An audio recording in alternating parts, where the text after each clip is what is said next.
Le streamer Jean Pormanov, de son vrai nom Raphaël Graven, est décédé en plein direct sur la plateforme de streaming Kick. Depuis plusieurs années, il subissait en live toutes sortes d'humiliations et de violences encouragées par les dons financiers des internautes.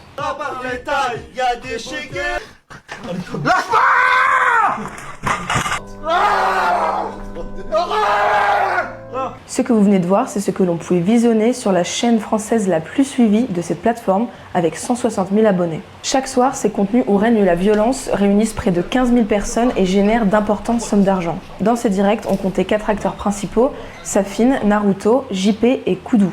Le concept de ces lives est tout bête, Naruto et Safine humilient et violentent continuellement JP et Koudou, tous les deux handicapés. En décembre 2024, Mediapart avait alerté sur ces contenus en évoquant un business de la maltraitance. L'un des streamers, Naruto, s'était justifié auprès du média, disant, je cite, « Leurs réactions sont beaucoup plus atypiques, on sait ce qui fait rire et ce qui ne fait pas rire les gens. Puisque la maltraitance fait rire, qu'elle génère énormément d'argent et qu'il n'y a aucune modération, pourquoi s'arrêter là ?» À la suite de l'article de Mediapart, les 2 streamers violents avaient été mis en examen mais avaient été relâchés et avaient pu reprendre, comme si de rien n'était, leurs activités. Cela faisait 10 jours que Raphaël Graven participait à un défi, celui de passer 10 jours avec ses streamers. Il avait même contacté sa mère par SMS, lui disant se sentir séquestré au bout de plus de 200 heures de streaming.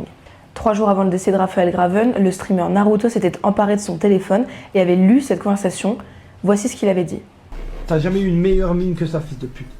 Bref, pendant près de 6 ans, le quadragénaire s'est fait humilier, frapper, taser, gifler, vomir dessus et j'en passe, le tout devant des dizaines de milliers de spectateurs qui payaient pour en avoir plus.